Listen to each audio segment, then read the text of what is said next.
Bienvenidos a estas charlas en la silla. Es un espacio en el que invitamos a expertos y expertas de la silla llena a conversar sobre distintos temas toda la semana que creemos que vale la pena discutir. Hoy, sin duda alguna, es uno de esos temas interesantes, apasionantes, difíciles, que decidimos llamar educación en la nube. Ya miraremos qué es eso de educación en la nube.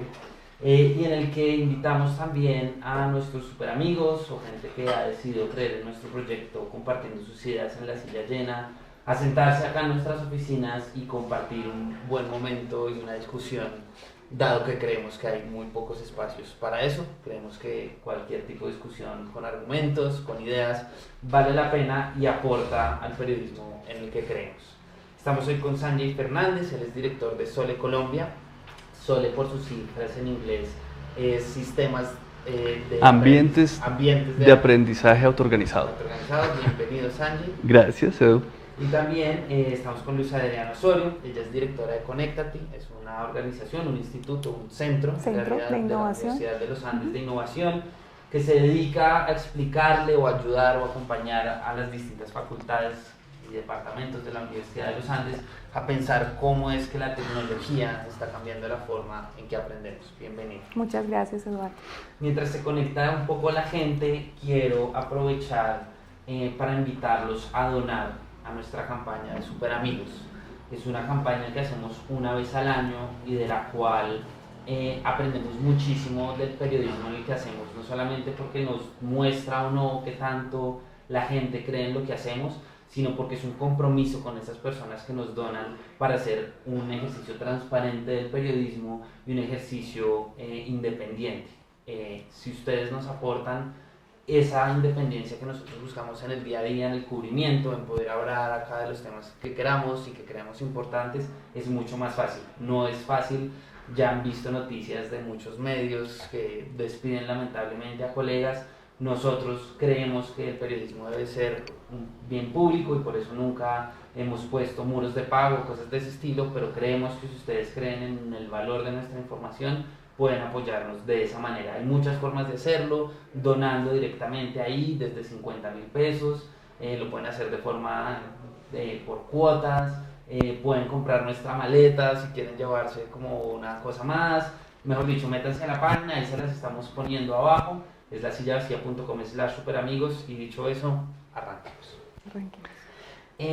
Luz Adriana, quiero arrancar como encontrando la nuez del problema, porque un poco lo que siento es que el internet se ha vuelto casi que un lugar común, la tecnología. Entonces todos los procesos hoy en día merecen una conversación alrededor de la tecnología. Si uno va a hablar del agro, tiene que hablar de tecnología. Si uno va a hablar de la paz, tiene que hablar de tecnología. Y pues por supuesto, pues la educación no es ese lugar donde eso no suceda. Pero antes de entrar como en algunas áreas que nosotros conversamos antes para pensar este tema, ¿qué tanto está el mundo educativo hoy pensando la tecnología y cómo lo está pensando? Muy bien, muchas gracias. Y es un placer compartir contigo y con todos los invitados y los que están a la distancia. Pues yo creo que empiezas por un tema que es muy interesante y es ser conscientes de que estamos inmersos en una sociedad que se permea desde múltiples aspectos y dimensiones, y claramente la tecnología ha permeado la cotidianidad, la forma como nos relacionamos, cómo interactuamos, cómo nos comunicamos, cómo aprendemos, cómo compramos, vendemos. Entonces se vuelve un fenómeno que cruza socialmente lo que hacemos. Y finalmente la forma como nos comportamos, cómo nos relacionamos, y la educación entendida como parte integral de la sociedad y las instituciones de formación entendidas como instituciones sociales al servicio de esa sociedad, claramente tenemos que preguntarnos qué significa que la tecnología nos permee. Entonces, me parece que es importante entenderlo desde diferentes perspectivas. Por un lado, el rol misional de la educación y la formación, y eso lleva a que nos preguntemos entonces qué significa formar y educar en un mundo y en un entorno social que está permeado por múltiples factores y entre ellos por una fuerza muy grande que son los desarrollos tecnológicos. Y en ese valor misional que tiene la educación y que tiene la universidad como institución social, tenemos que preguntarnos entonces cómo entender ese rol misional, cómo entender a la persona que llega a la universidad, cómo entender qué espera la sociedad de la persona Incluso que sale de ese pensar proceso, antes de pensar en tecnología. Sí. Justamente porque el reto es recuperar y ser muy conscientes del rol misional de la educación, y es ese rol formativo, esa formación, esa preparación para ser parte integral de esa sociedad que queremos, a la que queremos aportar, queremos transformar. Entonces digamos que naturalmente debemos preguntarnos, este ejercicio educativo, ¿cómo lo podemos entender desde las posibilidades que ofrece la tecnología? ¿Y cómo podemos entender que la sociedad se ha transformado, que la gente se relaciona distinto y por lo tanto eso debe tener repercusiones en la forma como aprendemos y nos relacionamos para prepararnos y formarnos para ser parte activa de esa sociedad? Entonces estamos hablando de una institución con grandes tradiciones como es, y me voy a enfocar para ser como más precisa en mis aportes, desde la universidad, o sea, la educación superior y la institución a la que pertenezco, pero digamos en una esfera más amplia desde el concepto de universidad, ese rol misional de formar y preparar, y entendiendo que es una institución tradicional que ha tenido un rol social y que tiene unas tradiciones y una cultura alrededor de cómo se enseña y cómo se aprende, pues debemos recuperar el sentido misional de la formación y preguntarnos cómo enriquecer esa experiencia con tecnología. ¿Cuál es ese sentido? O sea, ¿qué ha encontrado usted brevemente, para darle la palabra a Sanjay, que debería ser ese sentido misional? Y cómo ve ese sentido. Okay. ¿Cuál debería ser en una línea? Es preparar y formar a las personas para ser parte integral de esa sociedad, con capacidad de aportar en su desarrollo, pero también de capacidad crítica para transformarla. Sanjay, digamos, no sé si concuerdas con la definición del rol misional, tal vez eso puede ser una conversación un poco más amplia. Hoy, si digamos uno estuviera de acuerdo con ese rol, con matices más o menos, yo creo que es una definición donde uno puede adaptar muchas visiones del mundo.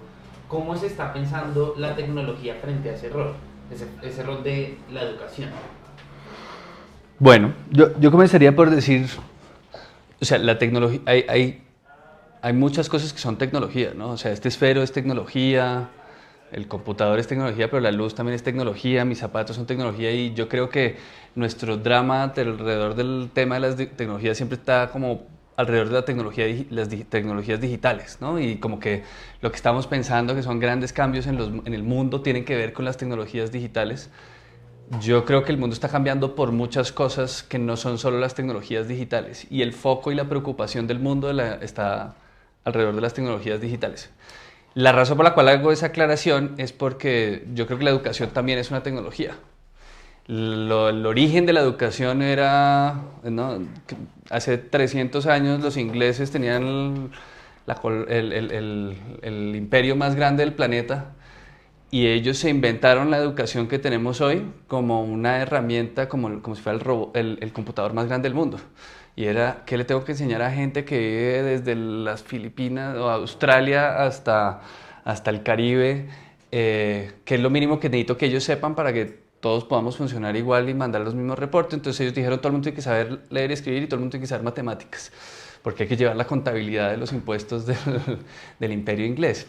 Entonces era un sistema que estaba diseñado para que la gente supiera cómo jugar un rol en la sociedad y lo que la sociedad les estaba pidiendo a ellos en ese momento. Era una sociedad industrial, era el inicio de, ¿no?, fábricas, producción en serie, ese tipo de cosas. Y pues tú necesitabas gente que pudiera hacer lo que hoy día una máquina puede hacer. En ese momento las máquinas que lo podían hacer no existían, eran los humanos las que lo hacían. Y eso es un poco para decir, lo que pasó es que el mundo cambió. Y lo que estamos viviendo ahora nosotros es que estamos en un mundo que es cambiante, pero además que cambia permanentemente. Yo no sé si es un cliché decir que es muy rápido. Yo creo que siempre está cambiando. O sea, yo no sé si estamos cambiando más rápido que cambió del siglo XIX al siglo XX, no creo. O sea, yo creo que en ese entonces también decían, uy, el mundo está cambiando más rápido que lo que cambiaba antes, y probablemente en el siglo XVI también lo decían. Pero lo que está claro es que el mundo ahora está cambiante, y hay tantas más variables que hay mucho menos control sobre hacia dónde tú puedes llevar el mundo. Y lo que sí es cierto es que somos muchos más, ¿no? Antes no éramos tanto, entonces hay muchos más humanos en el planeta. Y no solo eso, sino que en ese sentido apareció la computación y yo sí creo que la computación trajo una vaina de unas nuevas posibilidades que no existían en el mundo pre-computacional. Entonces, cuando me preguntas el mundo educativo, ¿cómo conecta con eso? Es que yo sinceramente siento que el mundo educativo siempre va como 7 pasos atrás de lo que le está pasando al mundo, ¿no? Nosotros estamos formando las futuras generaciones como nos formamos a nosotros, porque eso es lo que uno sabe hacer, ¿no? Yo sé educar a mis hijos como me educaron a mí, pero el mundo en el cual me educaron a mí no es el mismo mundo en el que están educando a mis hijos. Yo creo que ese es el drama de siempre que ha tenido todas las generaciones, sino que ahora, como somos tantos más, como vivimos mucho más interconectados, el impacto de las decisiones que ocurren ahí pueden amplificarse mucho más. Entonces, cambio climático, problemas sociales, ¿no? como inmigración, violencia, salud, todas estas cosas tienen que ver con el hecho de que ahora el impacto de cualquier cosita en un sistema que es mucho más grande y está mucho más interconectado, pues se propaga mucho más rápido o se siente mucho más en grande. Y ahí es donde yo siento que la educación como que eso lo cogió como que esos cambios sí cogieron a la educación de sorpresa. Y fue como uy, yo no estaba listo para esto, o sea, esto no era lo que tenía que, yo tenía que formar gente que saliera al mundo laboral. Quiero hablar de eso, de la velocidad, porque, digamos, más allá de si es más rápido o no, yo pensaría que sí, básicamente porque hay menos pasos a la hora de conectar gente y creo que eso genera una velocidad muy grande en sistemas de aprendizaje. Yo creo que es velocidad y es escala. Además. O sea, yo también creo que el tema es más de escala que de la velocidad, porque la velocidad viene con la escala. Sí, probablemente, como con la masificación, sí. Digámoslo, es como una relación, digamos, mucho más efectiva o no, dependiendo qué tan loable sea el propósito o no. Como que creo que hay que dar un paso antes para entender la experiencia de aprendizaje, ¿no? Y después pensar el rol de la tecnología para pensar como el rol social.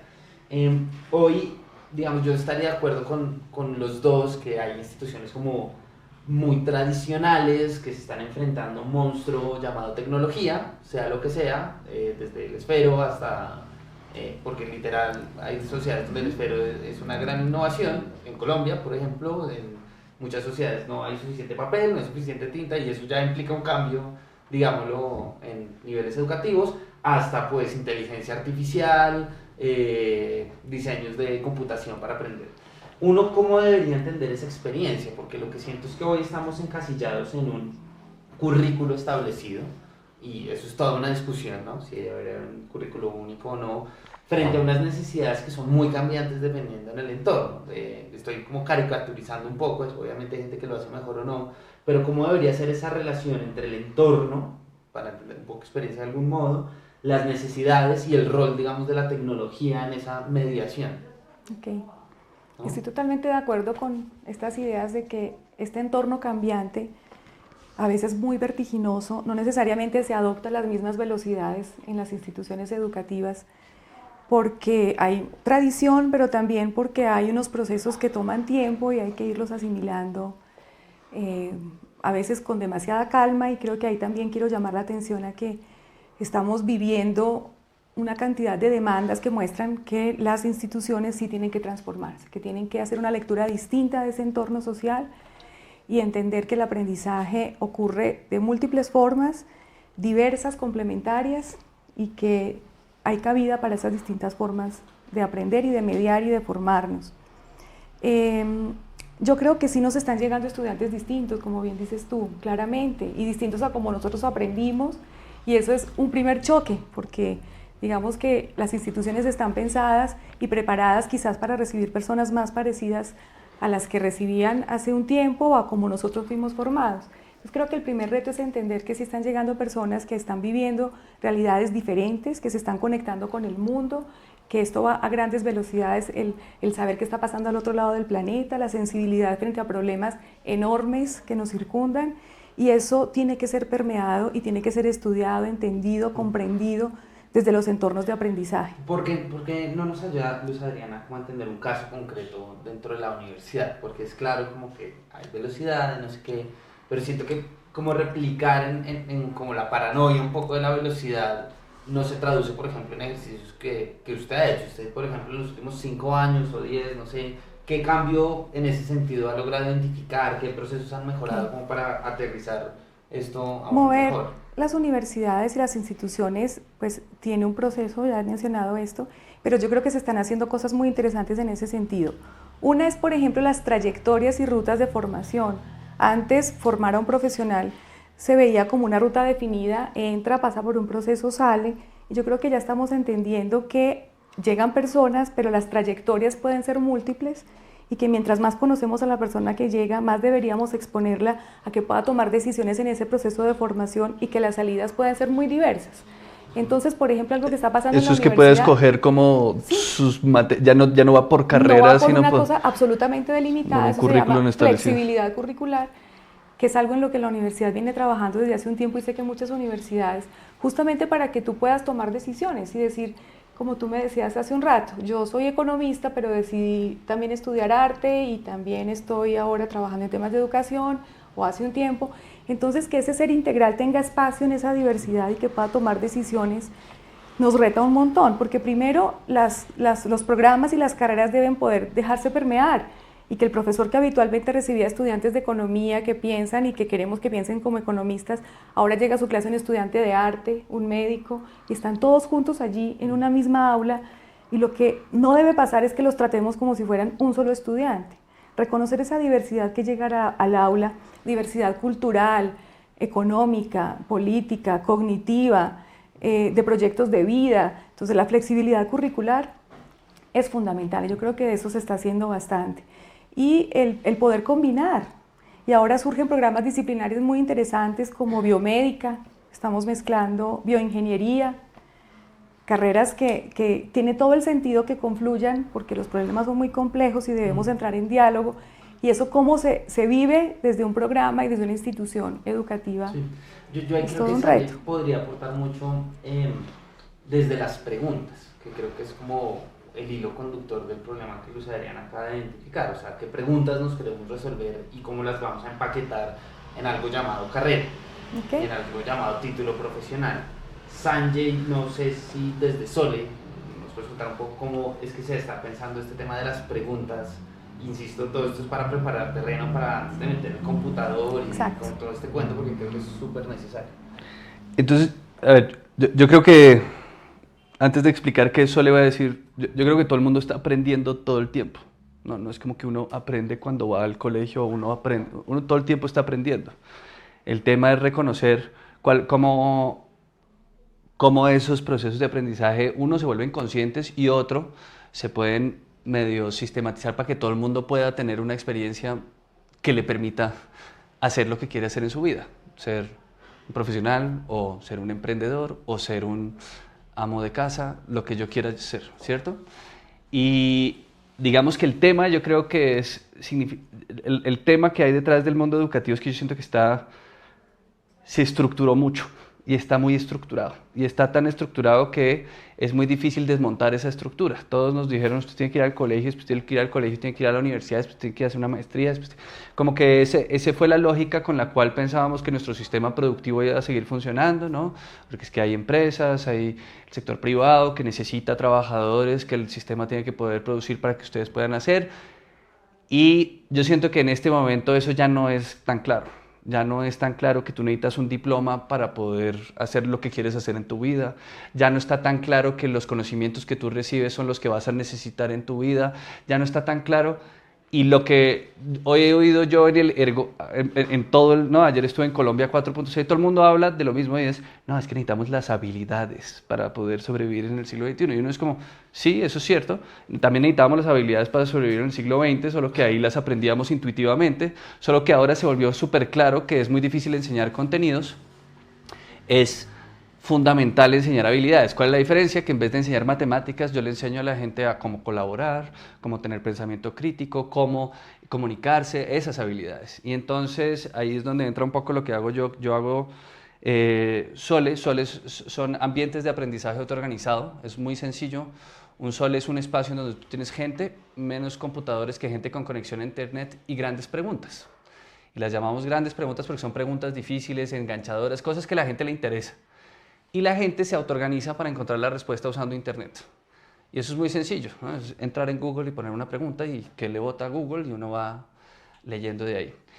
Y lo que eso es, digamos que parece tan sencillo, lo que es un cambio de paradigma radical, porque lo que le está diciendo uno al mundo es, el que se inventó esta vaina es un tipo de la India que se llama Sugata Mitra, él se ganó un premio TED, y él tiene una analogía muy bonita y que me parece muy buena para explicarla, y es, en el siglo XIX en Europa, en las ciudades de Europa la gente quería ir de un lado al otro, entonces paraba un cochero y le decía, cochero, lléveme a la iglesia, ¿no? Entonces el cochero iba por la ruta y uno simplemente se sentaba y esperaba que lo llevaran a la iglesia.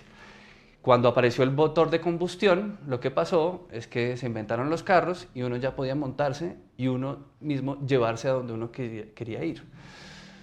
Entonces, la analogía es un poco para decir, el cochero es como el sistema educativo que tenemos actualmente, en donde un profe, un currículo, nos dice cómo tenemos que llegar a ese lugar al cual queremos llegar, y Sole es como la manera en que uno se vuelve el dueño de su propio aprendizaje y uno decide por dónde ir. ¿Y cómo hace eso? Pues haciéndose preguntas, siendo curioso, preguntándose por qué el cielo es azul, o preguntándose cómo hago para conseguir trabajo.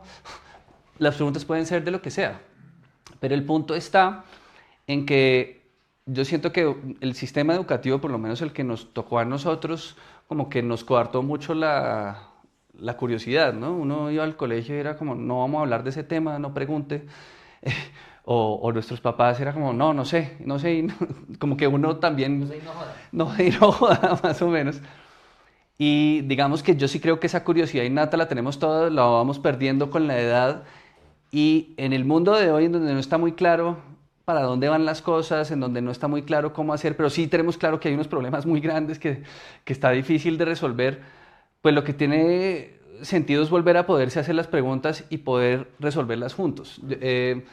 Todo el mundo me habla de Sole, cuando piensa en Sole, es como ser autodidacta. Yo digo, es como ser autodidacta, pero en grupo. Es muy distinto ser autodidacta solo que ser autodidacta en grupo. Ser autodidacta solo implica un nivel de disciplina muy alto y al final uno está teniendo una conversación con uno mismo. Cuando uno no es una conversación. No es una conversación, exactamente. Muy bien. Cuando uno está en un ambiente de aprendizaje autoorganizado, por ejemplo, o cuando uno está acá, digamos que estamos aprendiendo es porque estamos poniendo ideas ahí afuera y como contrastándolas y comparándolas y algo así. Entonces, un proceso de aprendizaje en donde ya no estoy hablando de absolutos, ¿no? De Plutón es un planeta, y ¿no? Ya Plutón no es un planeta. Son de esas cosas que uno le hacen entender, oiga, no hay verdades absolutas y las verdades las construimos entre todos, claro. Entonces hagamos un ejercicio consciente de todos participar en esa producción de conocimiento. Entonces, Sugata Mitra dice una cosa que es muy bonita, él dice que llegamos a la era en donde el saber es obsoleto, no el conocimiento es muy importante, el conocimiento además sí se va construyendo, no es acumulable, sino que se va transformando, ¿cierto? Sí, es como un ser vivo, no es como solo le sumo y sé más, sino que sumo y esto ya no sirve, ahora esto sí sirve, así funciona, es como un sistema vivo, pero él dice, el tener que saberse las cosas ya no es tan necesario. El ejemplo del link con el celular es buenísimo, Sandy. Exacto, entonces él dice que tal si todos pudiéramos presentar los exámenes de estado con un celular, con internet, pues yo creo que nos iría muy bien a todos. Y eso no me diría lo que somos capaces de hacer y eso no me diría lo que nosotros sabemos o no sabemos. Eso lo que está midiendo es nuestra capacidad de memorizar. Y memorizar no me malentiendan, tener memoria también es importante y es valioso en un proceso tanto social como de construcción de conocimiento. Pero no es lo único, hay otras habilidades, digamos, más altas en la escala, digamos, de los procesos de aprendizaje que tienen que ver como con ser creativo y ser analítico y poder resolver problemas complejos. Entonces uno dice, prefiero que la gente en vez de almacenar toda esta información, ¿no? Yo aprendí mucho de trigonometría y lo disfruté muchísimo, sin duda, pero digamos que de pronto ya no necesito almacenar toda esa información, sino que esa la puedo encontrar en algún lugar y más bien dedicarme a ver la trigonometría para qué la quiero utilizar, ¿no? Ahí hay un punto que, pues, sin duda los dos coinciden, es las habilidades, o como sea, las preguntas, como la capacidad adaptativa de entender el mundo, que, digamos, eso, digamos, hay un relativo consenso en el mundo educativo. Pero entremos a la tecnología.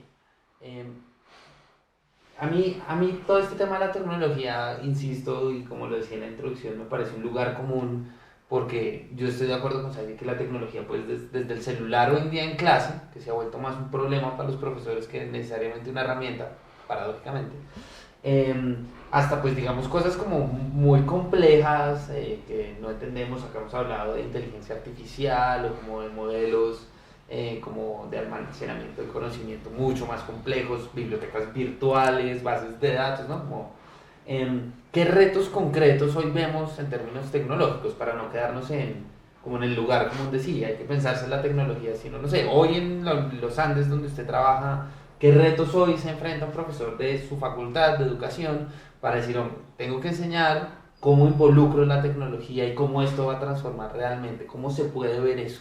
Okay.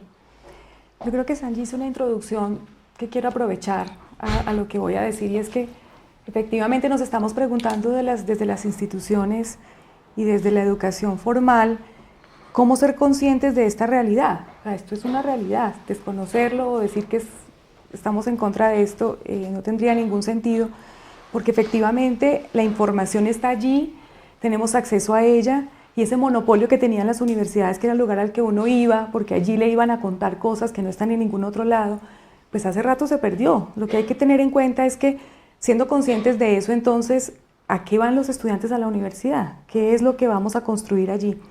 Y me encanta el punto que plantea Sanji, porque tiene que ver con las motivaciones para aprender, que hace que uno esté auténticamente motivado para el aprendizaje, y siendo auténticamente motivado, tenga mucha gestión en su proceso de aprendizaje, que tiene que ver con lo que estás mencionando. Y eso implica que nos estemos pensando cómo tener experiencias de aprendizaje distinto en el aula. Y ahí es donde empezamos a ver cómo conectar esos retos de cambio, cómo entendemos la experiencia de aprendizaje para que tenga en cuenta esto que estamos mencionando, y cómo la tecnología puede ser una oportunidad y un potenciador de los cambios educativos, metodológicos, pedagógicos, las formas de enseñar y aprender. Y ahí surgen los retos para ver cómo usar la tecnología. No es la tecnología por la tecnología, sino la tecnología en tanto la posibilidad de transformar la experiencia de aprendizaje. Entonces, por ejemplo, cuando decimos que son estudiantes diversos, diferentes, que llegan de distintos niveles, de distintos colegios y están todos juntos en un salón de clase, ¿de qué manera podemos, aunque sean 20, 30, 50 o 100 estudiantes, no perder de vista que son diversos? Y cómo podemos crear unos entornos y unas experiencias desde lo pedagógico y mediado con tecnología, que pongan al estudiante a que se entrene en aquello que le hace falta, que pueda asumir retos colaborativos, que pueda hacerse preguntas, y las preguntas son buenísimas, y las preguntas orientan una cantidad la experiencia de aprendizaje en aula también, o la experiencia de aprendizaje formal, porque cuando hablamos de aula, pues hace rato estamos hablando de cosas que van mucho más allá del aula física, es, digamos, los entornos de aprendizaje en educación formal. Y usamos la tecnología, por ejemplo, para reconocer la diversidad, para generar ambientes de entrenamiento más personalizados. Por ejemplo, esta mañana estaba hablando con unos profesores de matemáticas justamente que dicen que en los primeros cursos de matemáticas llegan estudiantes de todos los colegios.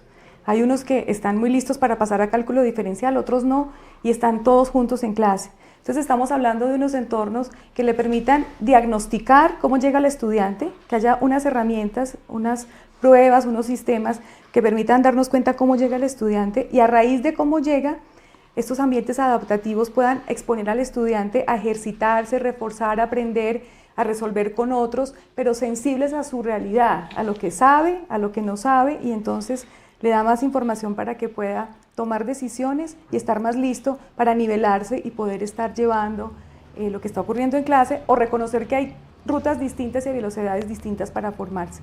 Entonces, para facilitar la interacción, para reconocer la diversidad, la tecnología puede ser un gran potenciador.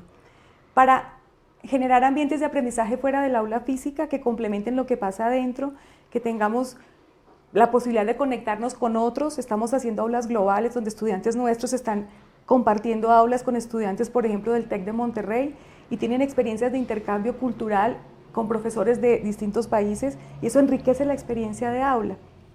La posibilidad de hacernos preguntas que podamos resolver no solamente desde el salón de clases, sino también con la empresa, conectados con otros, con investigadores, o sea, abriendo como las puertas y de alguna manera sobrellevando y pasando los límites que nos ponen a veces las disciplinas, los entornos físicos y las formas tradicionales. Entonces ahí tiene sentido preguntarnos cómo la tecnología genera experiencias de aprendizaje diferentes y eso pasa por un espectro muy amplio de posibilidades, pero siempre como preguntándonos cómo enriquecer esa experiencia de aprendizaje. Sandy, yo quisiera también entender cómo, aprovechando que estuviste en el evento de Colombia 4.0, ¿qué discusiones se están dando ahí? O sea, hoy en Colombia estamos hablando de que tecnología es Google para hacer la tarea, tecnología es, insisto en los ejemplos, ¿no? Sí, inteligencia artificial para sistematizar lo que sea. Entonces, en particular, yo siento que en el mundo de la educación, la tecnología sigue siendo un engalle. Lo que están es engallando la educación que ya existe como existe, ¿cierto? Entonces las conversaciones que se tienen sobre qué haces con la tecnología, siento yo que son las mismas conversaciones que se tenían hace 10 años. Y siento ser tan duro como en esto, pero es como, o sea, Google tiene una plataforma de un tablero donde pueden hacer clase como virtual, pero pues si todo el mundo está en el salón de clase, no necesitas un tablero virtual para hacerlo. Estás todos en clase, aprovechen que están todos juntos para aprovechar ese nivel de interacción. Entonces, yo siento que el valor de la tecnología en el mundo educativo tiene que ver con cómo se observa y mide lo que está pasando en el mundo educativo. Entonces ya hay muchas más pruebas personalizadas, ya hay muchas, por ejemplo, lo que ustedes están haciendo de diagnosticar, eso es algo que antes era mucho más costoso hacer y mucho más difícil y mucho más demorado de hacer, y eso es muy valioso porque uno entiende quiénes son los usuarios y demás. He visto gente, por ejemplo, que está haciendo proyectos chéveres como de generando herramientas de orientación vocacional para el mundo escolar, que uno dice, eso es una buena idea, ¿no? Porque, digamos, chévere que el pelado cuando sale del colegio tenga como más claro hacia dónde, si tiene que ir a la universidad, si no tiene, porque puede ir descubriendo qué es lo que le gusta. Pero en realidad, siendo honesto, yo siento que nosotros estamos como en la infancia de la tecnología, ¿no? El Internet está en su infancia y yo siento que la tecnología en la educación, por lo pronto, lo que está generando es mucha distracción. Los profes que daban sus clases antes les dicen ahora, y estoy hablando como en el mundo escolar más, en los colegios, los profes que antes daban sus clases les dicen ahora usted tiene que estudiar un computador para dar su clase. Y es como, pero yo ya sé dar mi clase sin el computador, ¿cómo así que ahora tengo que dar mi clase con el computador? Y lo que pasa es que le estamos pidiendo como una generación que sabe hacer algo, que lo haga de otro modo distinto solo porque la nueva generación usa esas otras herramientas distintas. Yo sí creo que hay cosas que uno puede seguir aprendiendo sin necesidad de la tecnología digital y que son muy importantes aprender. O sea, aprender a leer y a escribir es muy importante, y aprender a escuchar y aprender a hablar y aprender a tener un gusto estético son cosas que es bueno tener a alguien que le enseñe, y mientras mejor profesor tenga uno para eso, pues mejor. Pero entonces yo sí siento que hay una obsesión como por engallar todo con tecnología, entonces que los chinos usen sus celulares en las clases y que ahora tengo que dar la clase de matemáticas con robótica, con no sé qué. Y yo digo, digamos, en el mundo va a haber robótica y van a haber robots, pero yo no creo que todo el mundo necesita saber programar un robot y no todo el mundo necesita saber hacer un robot. Porque la gente también tiene que saber cultivar y la gente también tiene que saber crear obras de arte y la gente también tiene que... Hay muchas otras cosas que se van a necesitar. Yo sí creo que todo el mundo tiene que entender cómo funcionan estos aparatos para que no caiga en... Porque estos aparatos son como cajitas mágicas que logran engancharlo a uno y distraerlo, ¿no? Es como un videojuego ahí que uno se queda como, ¿no? Candy Crush ahí 3000 horas. Y es porque estas vainas están diseñadas para consumir y para estar ahí, y que eso es lo que les da dinero a los que lo producen. Y yo sí siento que ahí esa conversación no se está dando alrededor del aparato, los dispositivos y las plataformas digitales y quién tiene control de ellos. Entonces, Microsoft ha invadido el mundo educativo y se han dado cuenta que ahí hay un muy buen negocio. Y es porque han logrado convencer que el utilizar sus herramientas, que son las herramientas que se usan en el mundo laboral, va a permitir que la gente salga al mundo laboral ya con las habilidades necesarias. Y es como, pues no me diga que saber usar ese Excel va a ser lo que me va a permitir conseguir trabajo. Hoy es Excel, mañana puede que sea otra vaina. Entonces yo sí siento que la tecnología está permitiendo como perder el foco. Y yo siento que nuestro dilema hoy día, y cuando preguntaste cuál es el reto de la tecnología hoy, es tener el foco claro de qué es lo que uno tiene que estar haciendo en los procesos de aprendizaje. Yo siento que la gente tiene que aprender a aprender, punto. Eso es como, si yo tuviera que darle un foco, es que la gente tiene que aprender a aprender. ¿Qué significa eso?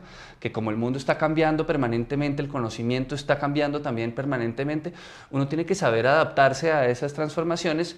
¿Para qué? Para poderse enfrentar a la incertidumbre. Uno no sabe qué va a pasar dentro de 10 años, uno no sabe qué va a pasar. Hace 50 años era un poquito más claro, no, yo tengo conversaciones con mi papá en donde él decía, no, pues nosotros teníamos más mal que bien algo claro de que si conseguíamos un trabajo, esto iba a pasar y nuestra vejez iba a lograr ser más o menos así. Hoy día esa capacidad predictiva no existe. Y está bien, o sea, yo estoy contento de que eso no sea así porque eso abre un mundo de posibilidades. Pero entonces ahí lo que la gente sí tiene que saber es aprender a aprender, porque es ahí donde van a tener que enfrentarse a todas estas cosas que están cambiando, cómo las manejamos juntos. Entonces, yo, por ejemplo, en lo que hago de Sole, nosotros no lo engallamos, usamos lo que está, que es lo mínimo que uno necesita, que es Internet, que Internet es un montón de cosas.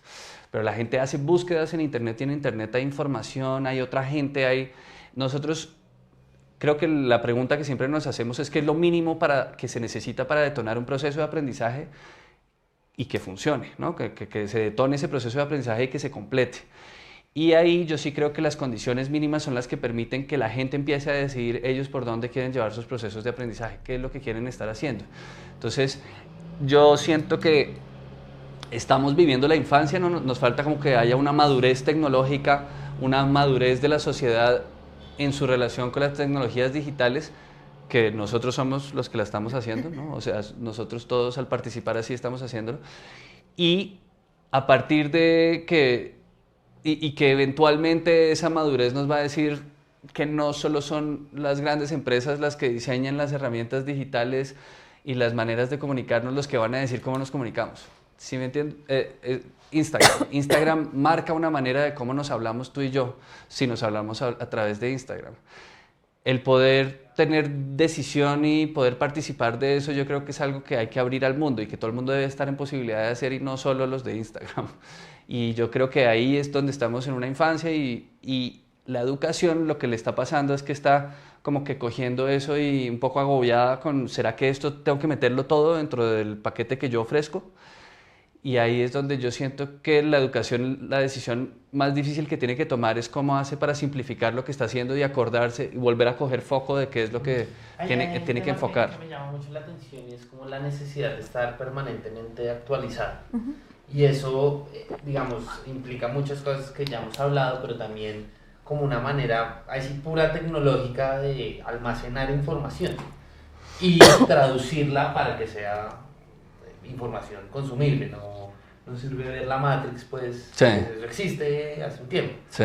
Pero ¿cómo hace uno para generar esa especie de actualización permanente, un poco frenética, pero pues como siento que necesaria en algún momento? ¿Cómo lo han visto ustedes en la universidad?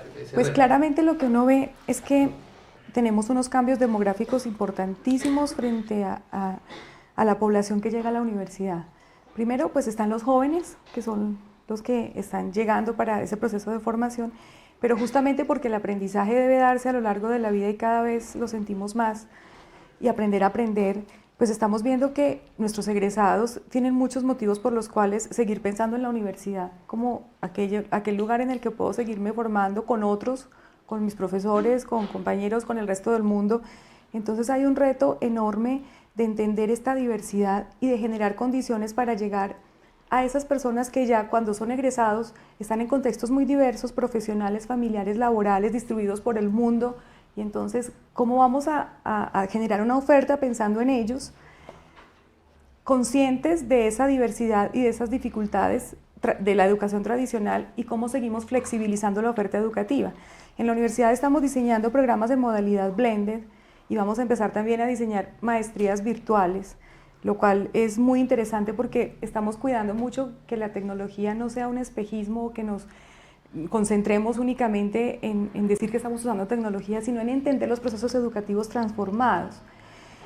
Estamos llegando a lugares distintos a los que llegábamos habitualmente gracias a la tecnología. Tenemos estudiantes de regiones que vienen una vez al mes a tener encuentros presenciales con compañeros y profesores y el resto del tiempo están interactuando, aplicando el conocimiento en contextos reales. Entonces, actualizarse tiene que ver con entender esos contextos que están demandando capacidades nuevas y generar una oferta flexible, modular, cercana, que vaya al lugar donde se están formando, y la universidad tiene que entenderlo.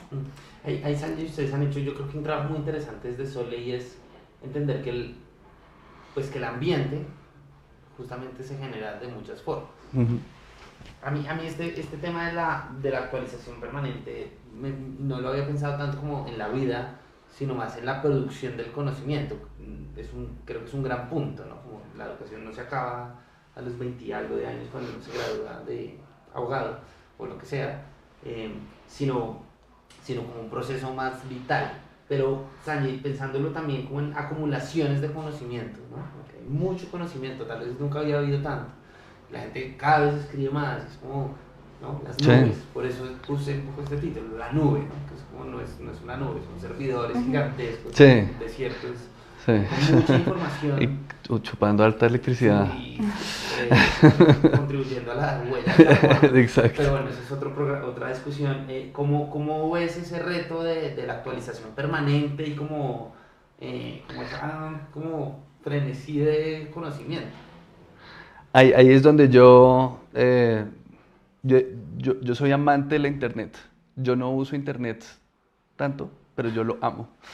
Porque yo siento que ya tu pregunta sobre cómo actualizarse es una pregunta obsoleta en sí misma. Okay. Y la razón por la cual lo digo es que yo creo que antes uno era como un silo y uno era un cúmulo de información y a uno le metían un montón de información y uno iba sumando y ¿no? Sumo el pregrado y sumo la maestría y ahora yo sé de esto y ahora yo sé de esto, y yo creo que lo que internet hizo fue desordenar eso y decir ahora hay un montón de información y la información depende de qué preguntas te hagas, vas a acceder a ellas. Yo no creo que todo el mundo deba saber todo, y mucho menos que todo el mundo pueda saber todo. Eso es imposible, o sea, y no tiene sentido. Yo creo que tiene más sentido pensar que somos una red de nodos en donde la red de nodos saben cosas. No, yo en mi casa hay una red de nodos. Mar tiene unos conocimientos sobre el mundo, yo tengo otros, mi hijo tiene otros, mis papás tienen otros. Y ahí constantemente en el hecho de que podamos conversar es que nos estamos actualizando, ¿cierto? En ese sentido la actualización ocurre porque uno está curioso sobre un tema y quiere seguir indagando sobre ello, y ese tema lo lleva a otros temas y así sucesivamente. Yo siento que hay gente en el mundo que tiene como pasiones y obsesiones que les permiten entrar muy a profundidad, y así es como el conocimiento va ampliando sus fronteras. Y también siento que hay gente que lo que le gusta es poder ir de un lugar a otro y lo que va haciendo es conexiones entre los conocimientos que siguen existiendo, y eso es un proceso si lo pusieras así como de actualización. Entonces lo que yo siento que Internet ha hecho es esa posibilidad de que la información se vuelva las verdades ya no son verdades absolutas, sino que son verdades locales. Lo que nosotros acá entendemos es lo que nosotros hemos podido descubrir y que nosotros podríamos investigar en este momento a ver qué está pasando con el calentamiento global, y lo podamos mirar en este momento y ver qué encontramos cada quien en ese espacio. Yo siento que el ejercicio de actualizarse tiene que ver más con poder desarrollar un pensamiento crítico para saber navegar la información, el cúmulo de información que hay.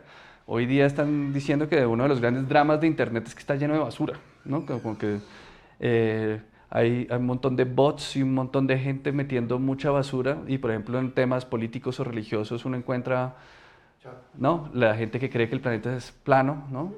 y que son estas cosas que la ciencia, digamos, ya ha demostrado que eso no es así, entonces, ¿cómo diablos esto está pasando? Pues básicamente, si tú dices, el problema es de actualización, pues ellos dirían, no, nosotros estamos más actuales porque ya pudimos demostrar que el planeta es plano otra vez, a pesar de...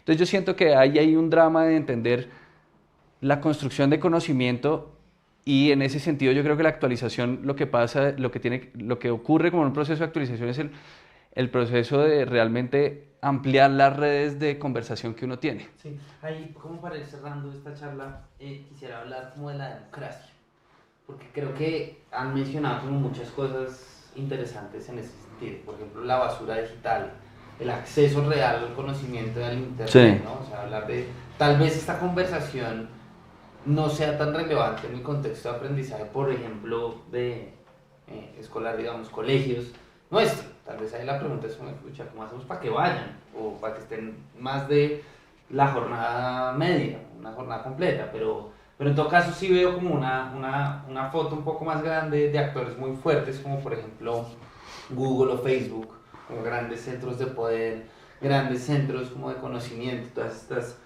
monopolios o lecturas que lo puedan leer a uno, que pueden jugar un rol contrario.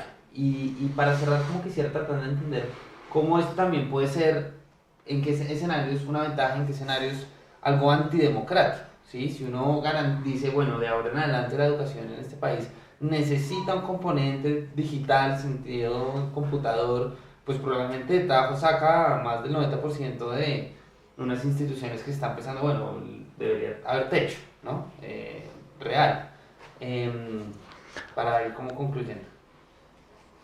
Bueno, yo creo que Internet y las tecnologías digitales han abierto espacios que le dan acceso a una diversidad enorme y generan la posibilidad de esos espacios democráticos, que se traduzcan en espacios realmente democráticos por donde circule la voz, se den los encuentros, sean de construcción y de enriquecimiento, es otra cosa, y creo que para eso hay que formar con una capacidad de un sentido crítico profundo, que al formarnos tengamos la capacidad de que, teniendo esa posibilidad de usar esos espacios y participar en ellos, la capacidad de decidir cómo participar en ellos, de cómo respeto al otro, cómo doy voz, cómo me doy voz, cómo genero contenido y cómo construyo conocimiento con otros. Entonces eso sí genera la necesidad de unas habilidades y unas capacidades para interactuar con esa cantidad de información y con esas posibilidades democráticas, que está perfecto. Creo que el hecho de que tengamos todos acceso a esos espacios y los podamos llenar con posibilidades, con lo que somos y lo construyamos y nuestra cultura se defina también desde ahí,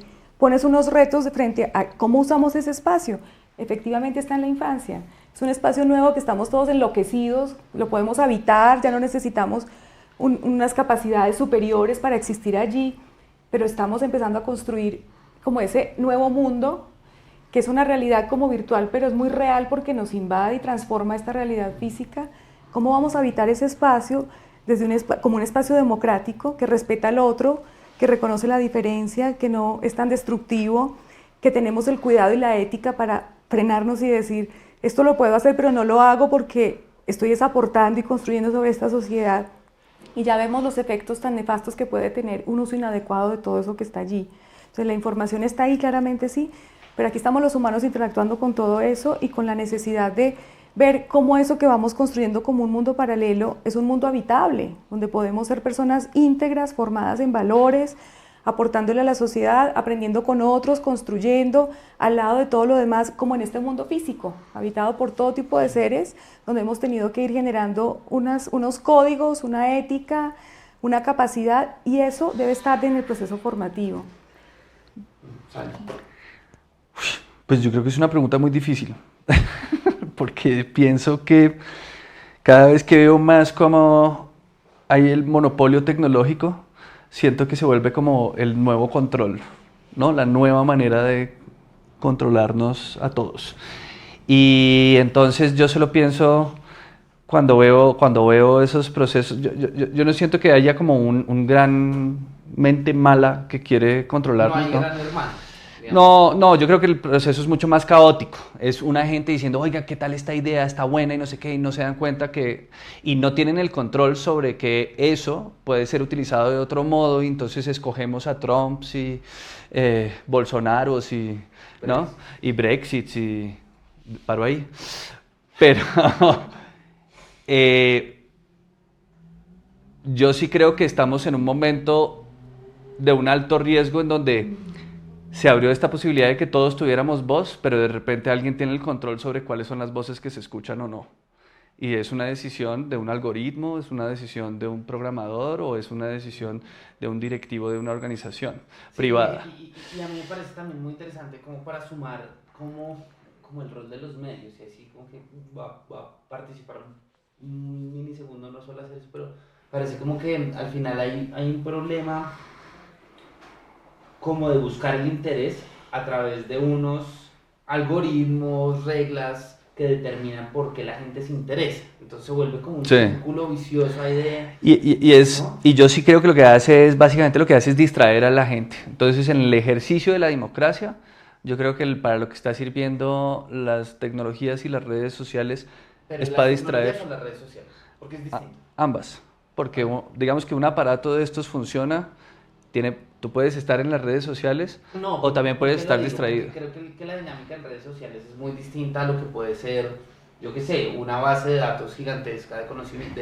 De acuerdo, pero entonces cuando tú tienes bases de datos de todas las publicaciones, por ejemplo la academia está teniendo el drama en este momento de las grandes revistas que tienen ellos el control de todo lo que han publicado. Y esto se volvió un monopolio de quién es el dueño de las publicaciones y cómo la gente bueno, eso es un drama que la academia tiene que hacer. Entonces, yo lo que siento es que esto es lo que está permitiendo es que salgan a la luz las conversaciones que tienen que empezar a pasar. Que se ponga ahí afuera como, oiga, esto no lo sabíamos que iba a hacer y toca empezar a hablar de esto porque no podemos dejar que simplemente pasen las cosas. Yo siento que ahí la educación juega un rol central en que la gente entienda que está en su poder el tener que participar de esas conversaciones. ¿Qué han hecho en Sole? Pues yo creo que Sole en Colombia, digamos, en Colombia somos el primer país del mundo en donde Sole se hace masivamente. Nosotros lo que hacemos es ir a un montón de espacios públicos con computadores, como las bibliotecas públicas, esos kioscos Vive Digital que había, o los colegios públicos, y le mostrábamos al dueño del chuzo del salón de computadores cómo volver eso un Sole. Y lo que nos hemos dado cuenta es que ha sido una gran herramienta para empoderar a la gente. Y entonces en el ejercicio democrático la diferencia está en que la herramienta no es la que genera el empoderamiento, sino el hecho de que la gente se reúna. Entonces uno tiene que generar espacios de encuentro y apoyarlo, y al apoyarlos con el tener acceso a internet es donde el empoderamiento comienza, ¿cierto? Y es que la gente está buscando respuestas a sus inquietudes. Hay una fuente de información de las cuales se pueden informar y pueden tener conversaciones informadas con las cuales ellos empiezan a tomar decisiones. Entonces hemos tenido comunidades Wayuu en que usan su Sole como una herramienta para mantener y preservar su identidad y valorarla. Entonces los pelados Wayuu no le veían el interés a ser Wayuu y a través de su Sole, el Liner, que es el facilitador de ese Sole, el embajador Sole, les dijo, oiga, ¿ustedes qué les gustan? No, los videojuegos, la animación, el no sé qué. Entonces dijo, bueno, ¿por qué no aprenden a hacer videojuegos y animaciones y videos? Y resulta que los chinos se pusieron a hacer un Sole, ¿cómo se hace un videojuego? Empezaron a buscar, vieron que para hacer una animación o un videojuego necesitaban una historia, entonces fueron y le dijeron al Liner, oiga, que necesitamos una historia. Entonces él les preguntó, bueno, ¿y dónde consiguen historias? Y ellos dijeron, pues con los abuelos de la comunidad Wayuu.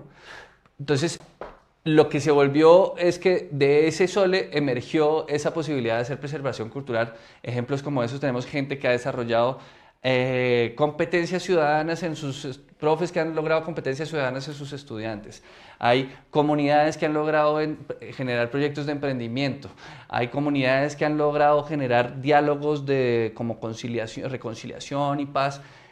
Y eso básicamente... lo que me demuestra a mí es que la metodología lo que hace es permitir que se generen unas condiciones de conversación informada que hace que la gente pueda realmente sentirse empoderada y que ellos son capaces de resolver los problemas que tienen que resolver. Y yo creo que ahí es donde la educación tiene que dar como el siguiente paso y es yo no le voy a resolver a la gente los problemas. Yo tengo que darle algunas herramientas para que la gente en sí misma pueda descubrir cómo va a resolver sus problemas y que sepa que tiene que hacerlo en grupo, hacerlo solo va a ser más difícil. y va a ser más demorado. Entonces, yo siento que lo que nosotros estamos haciendo en Sole en buena medida es generar una comunidad y una comunidad de gente y nutrir esa comunidad, porque es la comunidad de la gente que ellos mismos están experimentando con sus comunidades, cómo ellos mismos pueden resolver sus problemas de la vida real y ser autónomos en ese ejercicio. Y yo creo que ahí es donde se expresa la democracia. Yo soy autónomo, yo puedo tomar mis propias decisiones, no estoy influenciado ni por el político de turno, ni por la publicidad que me llega por las redes sociales, ¿sí? Sino que yo veo esta información, me reúno, me hago una pregunta y juzgo esa información y decido qué otras fuentes quiero utilizar. Y yo creo que de ahí viene un ejercicio de democratización. No sé si alguno quiera como concluir algo, contarnos pues, algo distinto o cerramos alguna pregunta, anuncios clasificados.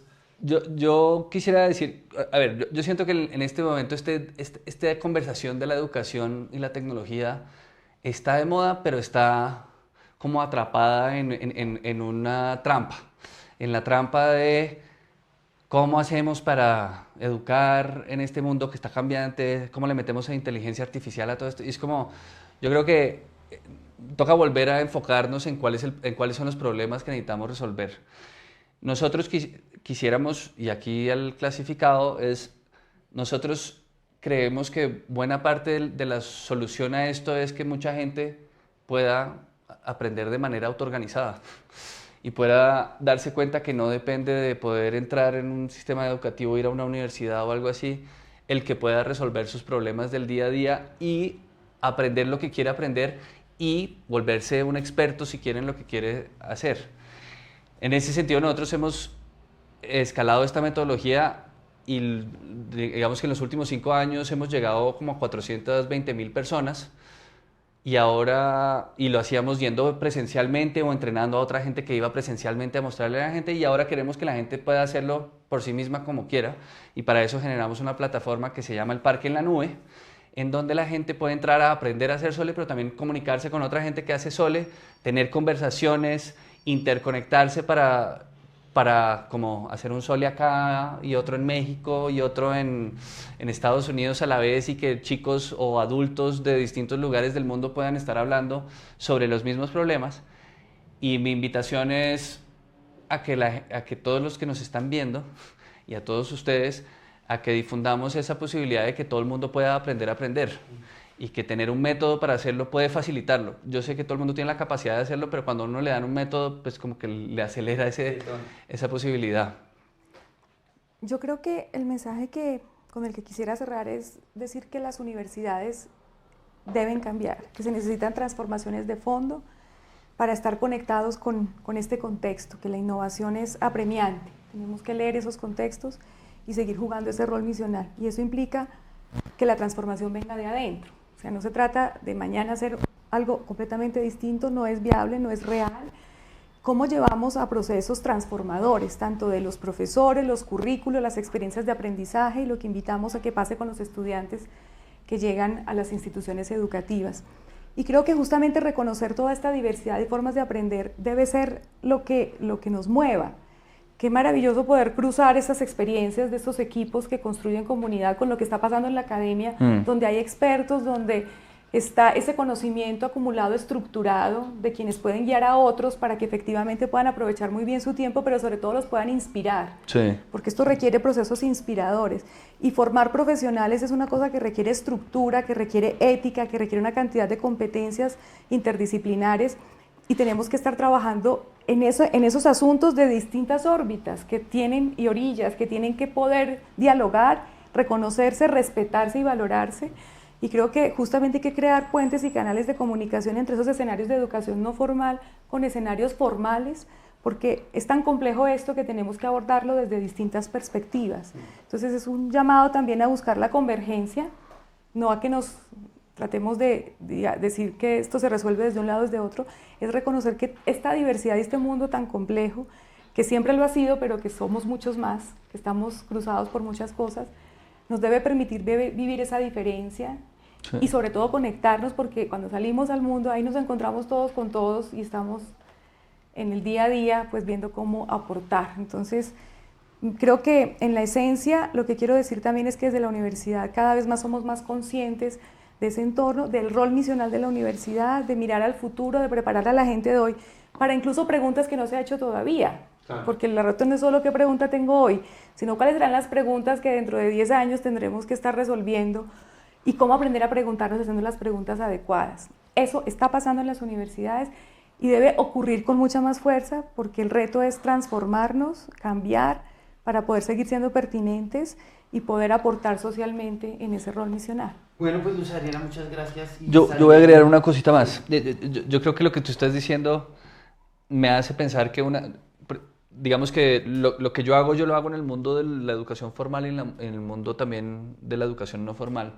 Y lo que me he dado cuenta que viene siendo importante es poder tener conversaciones como estas y conversaciones profundas, ¿no? Como que, digamos que la gente hoy día está muy agitada con tantas cosas y es difícil encontrar un espacio para tener una conversación, para realmente ahondar en un tema. Sí.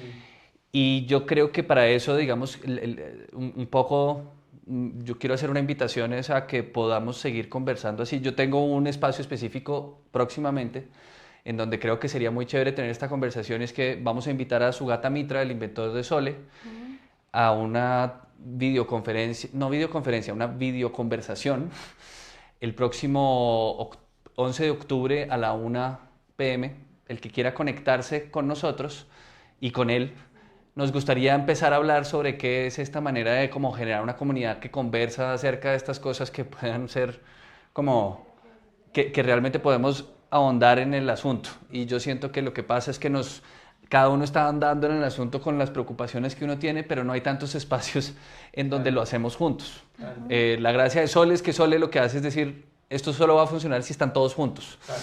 Yo creo que hay que encontrarse más ocasiones para eso. Entonces yo invito a un espacio que es virtual, el 11 de octubre a la 1 de la tarde, en donde nos vamos a conectar con Sugata Mitra, con otros embajadores Sole que hay en todo el país. Unos son profes. Sanji, queremos conectarnos. Bueno, Sanji va a poner eso en su perfil en La Silla Llena. Pero... Yo lo voy a poner en mi perfil en La Silla Llena. En nuestra página web que se llama www.solecolombia.org. Vamos a estar publicándole eso en nuestras redes sociales, en Facebook, Instagram, bla, bla, bla. Nos buscan Sole Colombia y en La Silla Llena. Y por ahí les vamos a compartir también el link para que vayan al Parque en la Nube. El Parque en la Nube no lo van a encontrar si entran en internet porque es un espacio que busca que la gente pueda subir su contenido libremente y que no sea encontrable por internet. Entonces si suben fotos de niños y cosas así, pues que eso sea seguro. Entonces, pero nosotros sí les podemos compartir ahorita el link para que lo puedan publicar también ustedes.